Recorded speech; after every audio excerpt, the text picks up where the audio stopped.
Bismillahirrahmanirrahim. Assalamualaikum warahmatullahi wabarakatuh.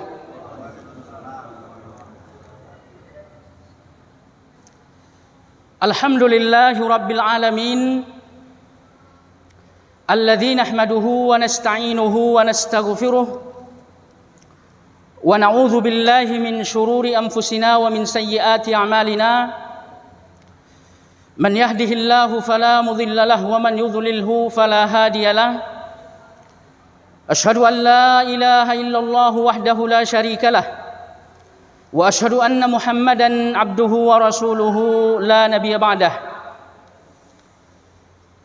Qala Allah tabaraka wa ta'ala fi kitabil karim, a'udzu billahi minasy syaithanir rajim.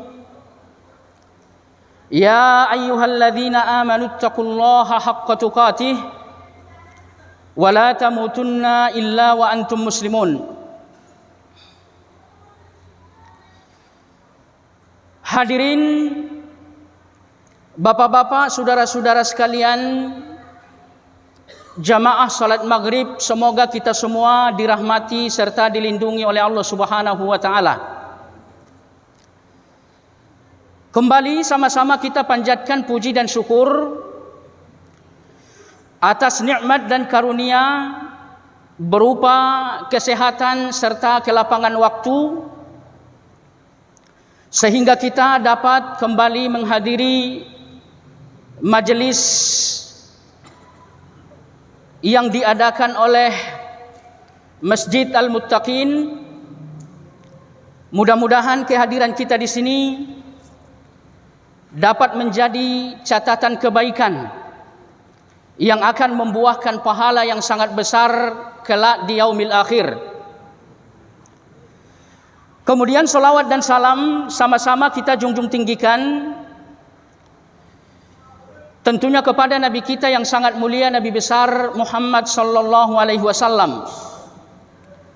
Dan semoga juga kita semua dapat menjalankan perintah-perintah Allah Subhanahu wa taala sesuai dengan sunnah yang telah dicontohkan oleh beliau.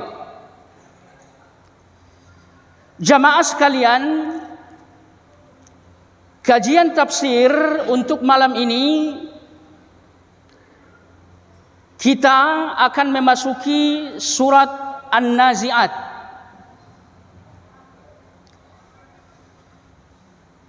Surat An-Nazi'at adalah merupakan surat Makkiyah, dan perlu diingat kembali bahwa perbedaan antara Makkiyah dengan Madaniyah terkait dengan hijrahnya Nabi kita Muhammad sallallahu alaihi wasallam.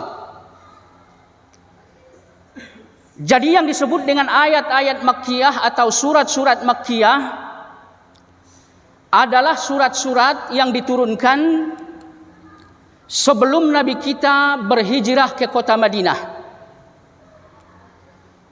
Dan adapun surat-surat Madaniyah adalah surat-surat yang diturunkan setelah Nabi kita berhijrah ke kota Madinah.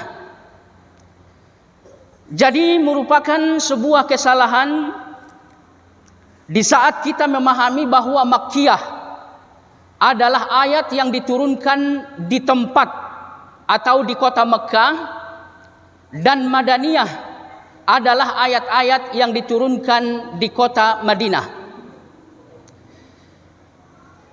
Jamaah sekalian, kemudian selanjutnya antara surat An-Nazi'at dengan surat sebelumnya yaitu surat An-Naba, di mana kita sudah selesai mempelajari surat tersebut, seperti dijelaskan oleh Imam Ibnu Qayyim Al-Jauziyah, laha alaqah.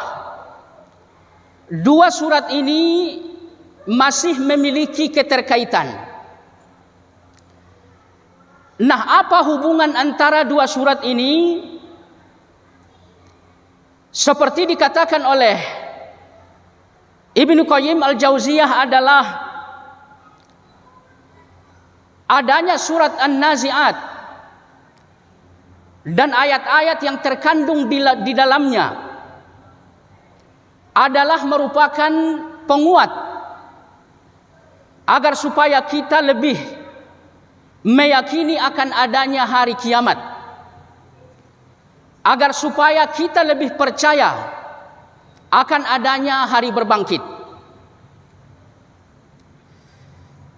Nah, jamaah sekalian yang saya muliakan,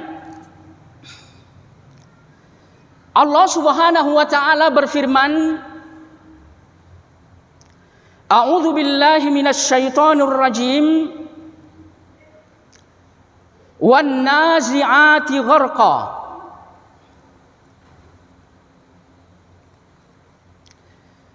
Demi malaikat yang mencabut nyawa dengan keras.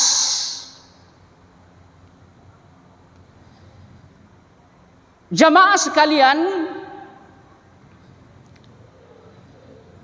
di dalam ayat ini Allah Subhanahu wa taala mengatakan bahwa an-nazi'at kemudian gharqa. Yang disebut dengan an-nazi'at adalah naza'a bisiddah, mencabut dengan cara yang sangat keras. Kemudian gharqa secara bahasa diartikan dengan menyelam atau tenggelam. Kemudian selanjutnya, makna dari ayat yang mulia ini diperdebatkan oleh ulama-ulama kita. Yang pertama seperti disampaikan oleh Ibnu Abbas, dan hal yang sama juga disampaikan oleh sahabat Ibnu Mas'ud, bahwa yang dimaksud dengan an-nazi'at hiyal malaikah, adalah malaikat-malaikat. Kemudian penafsiran yang kedua, hal ini seperti disampaikan oleh Qatadah, dan juga hal yang sama disampaikan oleh Hasanul Basri,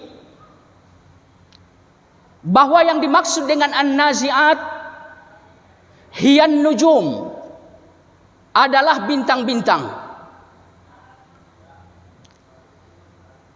Kemudian selanjutnya terkait dengan an-nazi'at ditafsirkan oleh ulama-ulama yang lain, seperti Atha mengatakan yaitu al-khailu fi sabilillah, kuda perang yang digunakan untuk berjuang di jalan Allah Subhanahu wa taala. Nah, jamaah sekalian yang saya muliakan, yang terkuat di antara penafsiran yang tadi kita sampaikan, seperti dikutip oleh Imam Ibnu Katsir, adalah penafsiran yang pertama, bahwa yang dimaksud dengan an-nazi'at adalah para malaikat-malaikat Allah Subhanahu wa taala. Nah, hadirin jamaah sekalian yang saya muliakan, apabila ayat ini kita tafsirkan dengan penafsiran yang pertama, yaitu para malaikat-malaikat yang mulia, maka seperti kita terjemahkan tadi berdasarkan terjemah bahasa Indonesia, bahwa Allah bersumpah dengan menyebut malaikat-malaikat di mana mereka apabila mencabut nyawa, mereka melakukan hal itu dengan cara yang sangat keras. Imam Ibnu Katsir mengatakan, mencabut nyawa dengan cara yang keras maksudnya adalah ayat ini berlaku untuk orang-orang kafir. Jadi apabila orang-orang kafir hendak diwafatkan oleh Allah Subhanahu wa taala, maka sesungguhnya malaikat pencabut nyawa, malaikat maut, akan mencabut nyawa mereka dengan cara yang sangat keras. Hal ini seperti ditegaskan oleh Nabi kita Shallallahu Alaihi Wasallam dalam hadis yang sangat panjang, seperti diriwayatkan dari sahabat Barra bin Azib. Kata Nabi Shallallahu Alaihi Wasallam, "Thumma yaji'u malakul mauti." Apabila nyawa seseorang yang kafir kepada Allah hendak dicabut, maka Allah menurunkan malaikat yang sangat banyak. Kemudian mereka membawa kain kafan yang sangat kasar. Kemudian juga mereka membawa minyak yang baunya sangat tidak enak. Kemudian selanjutnya malaikat maut pun ya jalisa inda ra'sihi fayaqul, duduk di dekat kepala orang kafir yang sedang sakarat tersebut. Kemudian ia mengatakan, ayyatuhan nafsul khabithah, wahai jiwa yang buruk, irji'i ila sakhtin minallahi wa ghadabin, keluarlah engkau menuju kebencian dan kemarahan Allah Subhanahu wa taala. Kemudian kata Nabi sallallahu alaihi wasallam, fatufarraqu fi jasadihi, ruh orang kafir yang hendak dicabut tersebut pun berkelit di dalam tubuhnya. Fayantazi'uha kama yuntaza'us sufudu minas sufil mablul. Maka kemudian malaikat maut pun masuk ke dalam tubuh orang kafir yang hendak wafat itu. Lalu ia menarik ruh tersebut seperti menarik benda yang bergerigi dari pintalan benang yang kusut. Nah, jamaah sekalian yang saya muliakan, kita lihat di dalam hadis yang mulia ini bahwa Nabi kita menjelaskan orang-orang kafir apabila mereka hendak wafat, ruh mereka berkelit di dalam diri mereka, di dalam tubuh mereka. Artinya ruh itu tidak mau dicabut oleh malaikat maut. Kenapa ruh ini tidak mau dicabut oleh malaikat tersebut? Sesungguhnya disebabkan karena ruh itu telah melihat tempat yang akan menjadi tempat kembalinya kelak di yaumil akhir. Kemudian malaikat maut pun masuk ke dalam tubuh orang kafir tersebut, lalu ia menarik ruh dengan cara yang sangat keras. Nah, masuknya para malaikat yang bertugas untuk mencabut nyawa ke dalam tubuh orang kafir tersebut Nah, inilah yang disebut dengan gharqa. Di mana tadi kita sampaikan bahwa gharqa artinya adalah menyelam. Maka Allah Subhanahu wa taala mengibaratkan masuknya malaikat ke dalam tubuh orang kafir itu seperti orang yang menyelam. Lalu kemudian ia menarik ruh dengan cara yang sangat keras. Nah, seperti kita ketahui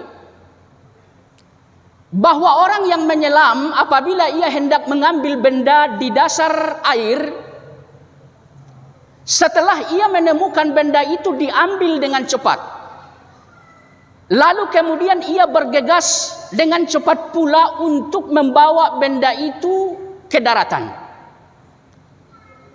Nah, hal yang sama seperti inilah yang dilakukan oleh malaikat pencabut nyawa ketika ia mencabut nyawa orang-orang yang ingkar kepada Allah Subhanahu wa taala.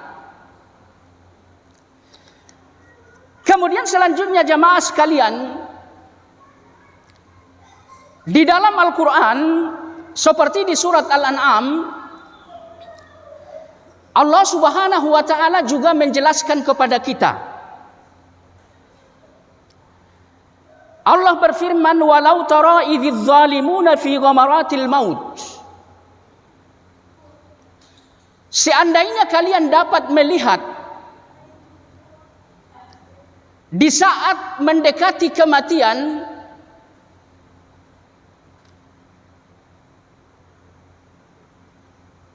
malaikat Allah Subhanahu wa taala basitu aydiyahum, mereka membentangkan kedua tangan mereka, akhriju anfusakum. Lalu mereka mengatakan kepada orang kafir, keluarkanlah anfusakum, diri kalian atau roh kalian. Nah, di dalam ayat ini Allah menjelaskan apabila orang-orang kafir hendak mati, hendak wafat, maka malaikat pencabut nyawa mendatangi mereka dengan menyiapkan tangan yang keras untuk supaya mereka dapat mencabut dengan cara yang kuat. Kemudian selanjutnya di dalam ayat yang lain, hadirin sekalian, Allah Subhanahu wa taala berfirman seperti di surat Al-Anfal, walau tara idz yatawaffa. Seandainya kalian bisa melihat ketika orang kafir hendak menghadapi kematian,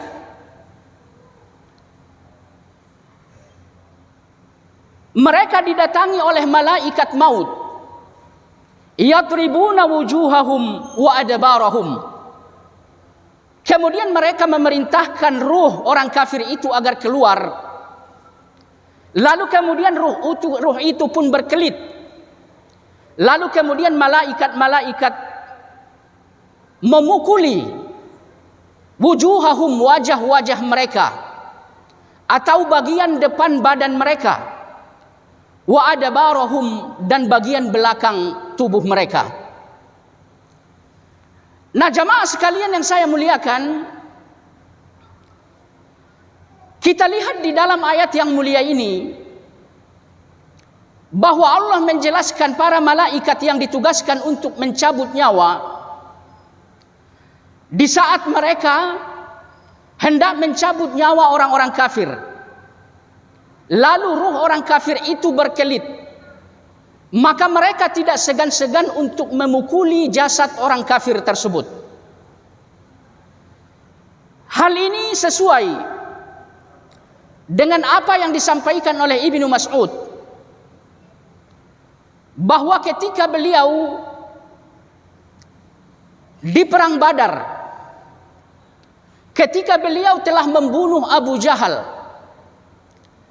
beliau mengatakan, Sesungguhnya di punggung Abu Jahal itu terdapat warna yang biru-biru. Kemudian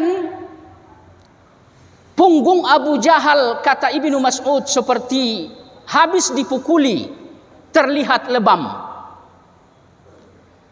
Nah, jamaah sekalian yang saya muliakan, apa yang dilihat oleh Ibnu Mas'ud terkait dengan jasad Abu Jahal ketika beliau wafat pada saat pertempuran Badar, sesungguhnya ini sesuai dengan apa yang disampaikan oleh Allah Subhanahu wa taala di dalam ayat yang tadi kita bacakan. Kemudian selanjutnya, hadirin sekalian yang saya muliakan, Allah Subhanahu wa taala berfirman di ayat yang kedua,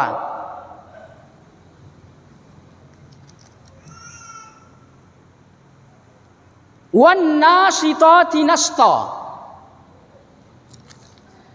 dan demi malaikat yang mencabut nyawa dengan cara yang lembut. Jamaah sekalian yang saya muliakan, di dalam ayat ini Allah Subhanahu wa taala mengatakan wan nasitat. Yang disebut dengan an-nasitat adalah sebuah kata yang berawal dari nasata. Dan arti untuk nasata secara bahasa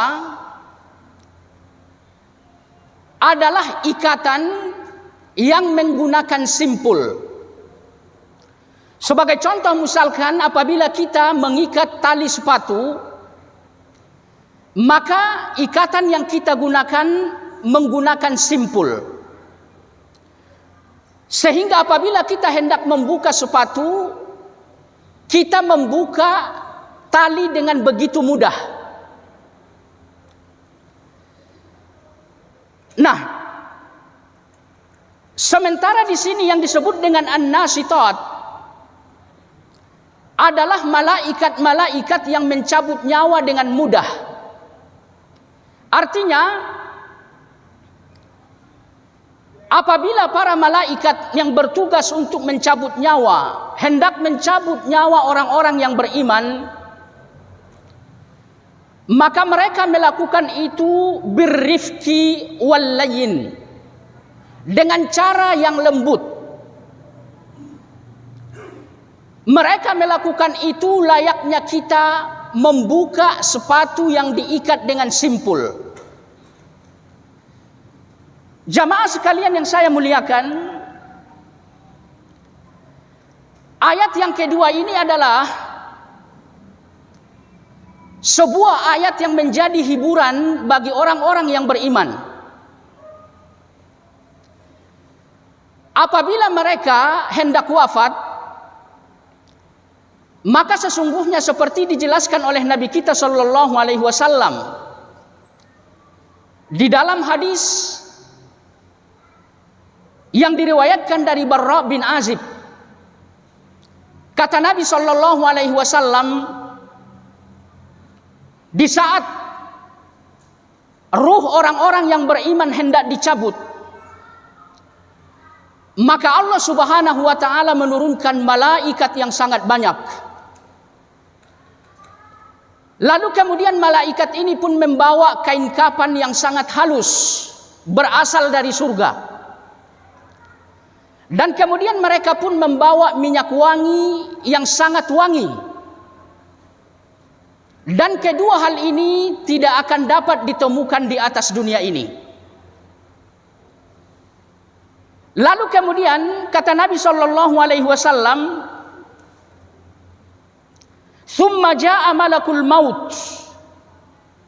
Kemudian datanglah malaikat maut, hatta yajlisa inda ra'sihi fayaqul. Kemudian ia dekat dengan kepala orang beriman yang hendak wafat tersebut. Lalu kemudian ia duduk.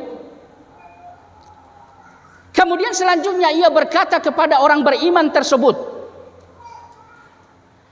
"Ayyatuhan nafsul mutmainnah, wahai jiwa yang tenang, ukhruji ila maghfiratin minallahi wa ridwan, keluarlah engkau menuju maghfirah Allah Subhanahu wa taala dan keriduan Allah Subhanahu wa taala. Kemudian hadirin sekalian, fatakhruju tasilu kama tasilul qatratu min fiyis siqa. Kemudian ruh orang yang beriman itu keluar mengalir seperti air yang dituangkan dari penampungan air. Jamaah sekalian yang saya muliakan, di dalam hadis ini kita lihat hal yang berbeda terjadi terhadap orang-orang yang beriman. Di saat nyawa mereka hendak dicabut, sesungguhnya malaikat maut memperlakukan mereka dengan cara yang lembut. Kemudian malaikat maut memanggil mereka dengan jiwa yang tenang. Lalu kemudian malaikat maut memerintahkan ruh mereka agar supaya keluar. Lalu kemudian kata Nabi, ruh itu akan keluar sendirinya,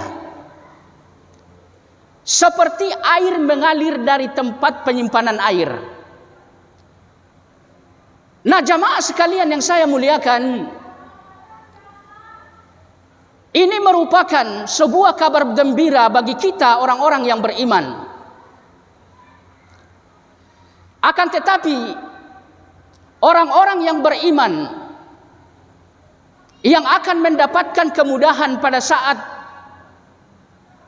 ruhnya hendak dicabut oleh malaikat maut adalah orang-orang yang memiliki jiwa yang tenang. Nah, perlu diketahui bahwa yang disebut dengan orang yang memiliki jiwa yang tenang, seperti dikatakan oleh ulama-ulama tafsir, yaitu orang yang beriman bi annallaha huwar rabb, bahwa sesungguhnya Allah Subhanahu wa taala dia adalah Rabb. Kemudian ia berusaha untuk bersegera melakukan ketaatan kepada Allah Subhanahu wa taala. Jadi orang-orang yang jiwanya seperti yang disampaikan oleh malaikat maut pada saat ia hendak mencabut nyawa orang yang beriman tersebut, yaitu orang yang betul-betul percaya bahwa Allah lah Rabbnya. Nah, kemarin kita sudah menyampaikan bahwa yang disebut dengan Rabb meyakini bahwa Allah Subhanahu wa taala yang telah mencipta segala sesuatu yang ada. Kemudian meyakini bahwa Allah Subhanahu wa taala pemilik dan raja dari segala sesuatu yang ada. Kemudian yang ketiga, meyakini bahwa Allah Subhanahu wa taala adalah Al-Mudabbir, yang mengatur seluruh makhluk dan termasuk kita sebagai manusia.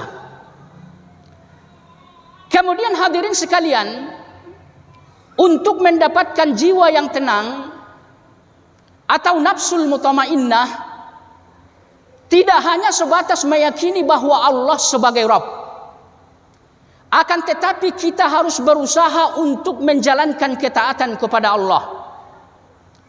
Nah, menjalankan ketaatan kepada Allah seperti menunaikan salat, mengeluarkan zakat, membangun hubungan yang baik dengan sesama kaum muslimin.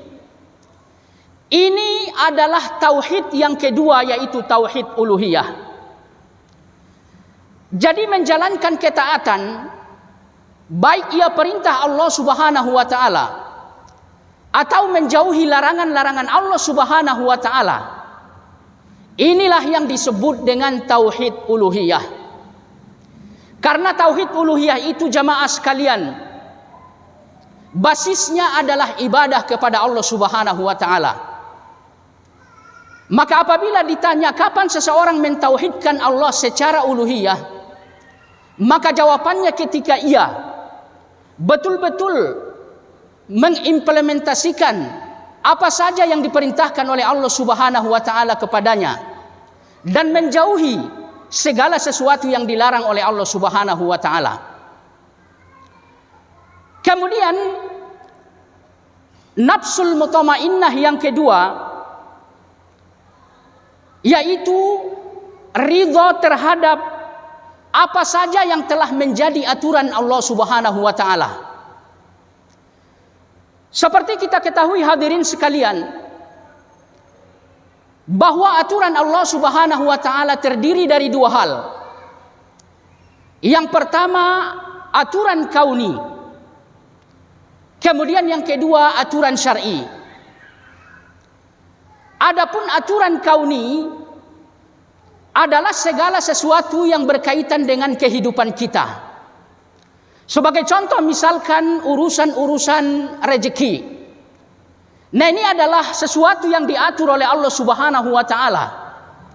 Dan aturan ini terkait dengan aturan kauni. Maka sesungguhnya Allah Subhanahu wa taala telah mengatur berapa banyak rezeki seseorang selama hidup di atas dunia ini. Allah Subhanahu wa taala telah menetapkan berapa banyak rezeki seseorang untuk setiap waktunya dan setiap harinya.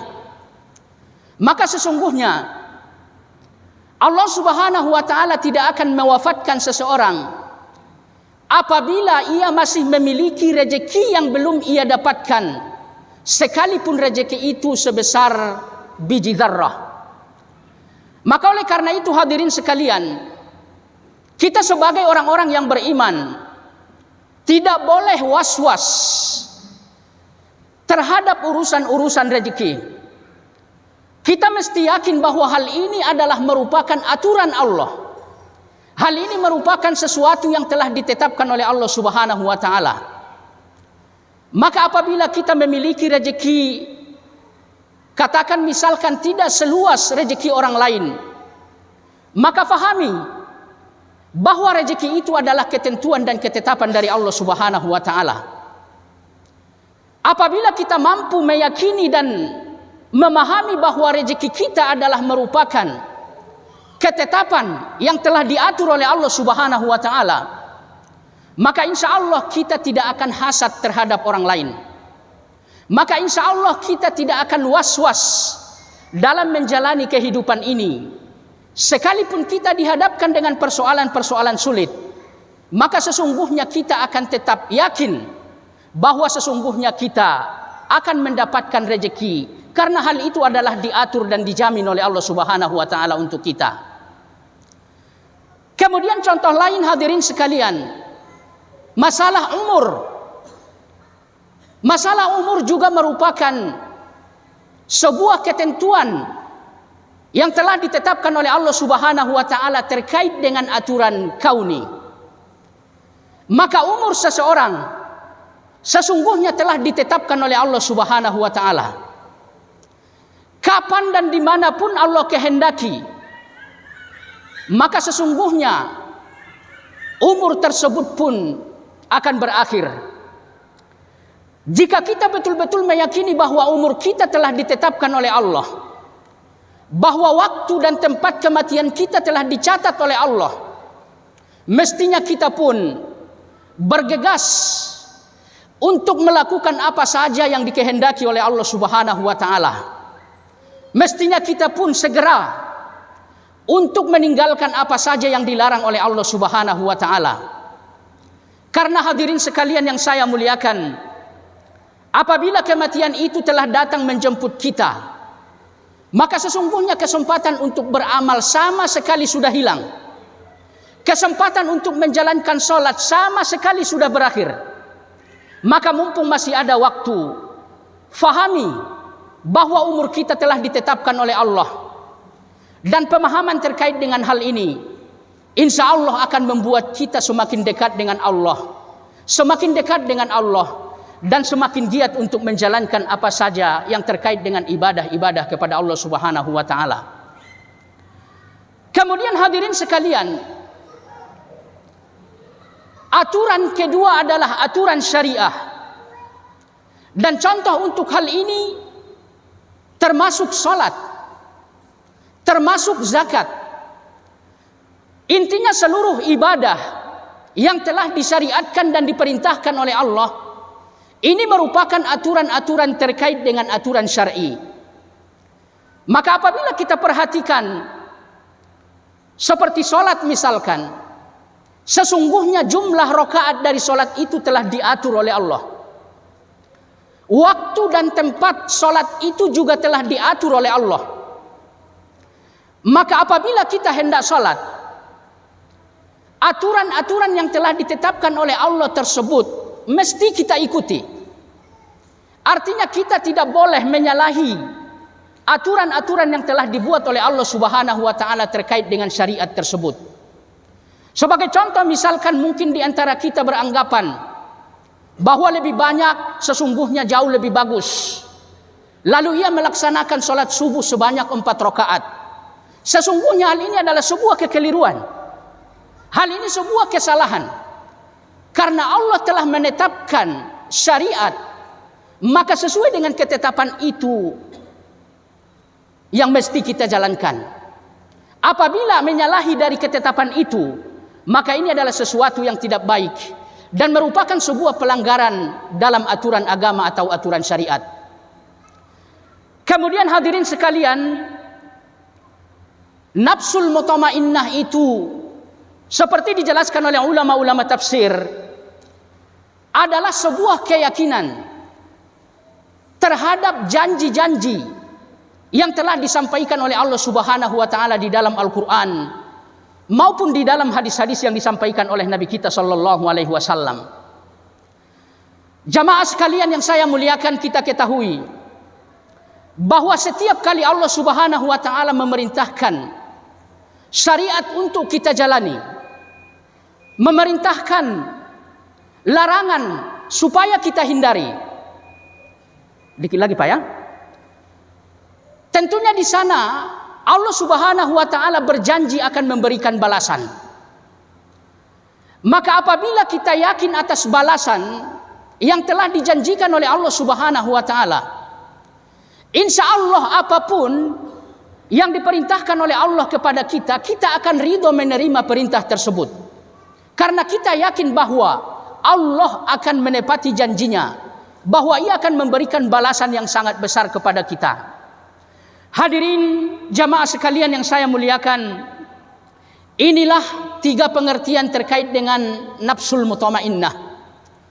Maka apabila orang-orang yang beriman memiliki jiwa yang tenang, disebabkan karena ia meyakini bahwa Allah adalah Rabb-Nya, kemudian ia menjalankan ibadah sebagai bentuk uluhiyah kepada Allah, kemudian ia ridho terhadap aturan-aturan Allah Subhanahu wa taala, kemudian ia yakin terhadap janji-janji yang telah disampaikan oleh Allah Subhanahu wa taala. Orang-orang yang memiliki jiwa seperti ini, insya Allah pada saat ia hendak dicabut nyawanya oleh malaikat maut akan memanggilnya dengan panggilan mesra, ya ayyatuhan nafsul mutmainnah. Kemudian ia memerintahkan ruhnya supaya keluar sendiri. Lalu setelah keluar, hadirin sekalian, ruh ini hanya sebentar di tangan malaikat maut. Malaikat-malaikat yang datang mendampingi jasad orang-orang yang sedang sakarat, rebutan untuk mencium ruh orang yang beriman tersebut. Kemudian dengan segera ruh orang beriman ini dibawa ke atas menuju langit yang pertama. Lalu kemudian pintu langit dibukakan. Lalu malaikat yang ada di langit pertama pun rebutan untuk mencium ruh orang yang beriman tersebut. Oleh karena itu hadirin sekalian yang saya muliakan, kita mesti berusaha untuk mendapatkan nafsul mutmainnah dengan 3 pengertian yang tadi kita sampaikan. Demikian kajian yang bisa disampaikan, mudah-mudahan bermanfaat. Kita tutup dengan kafarah majelis.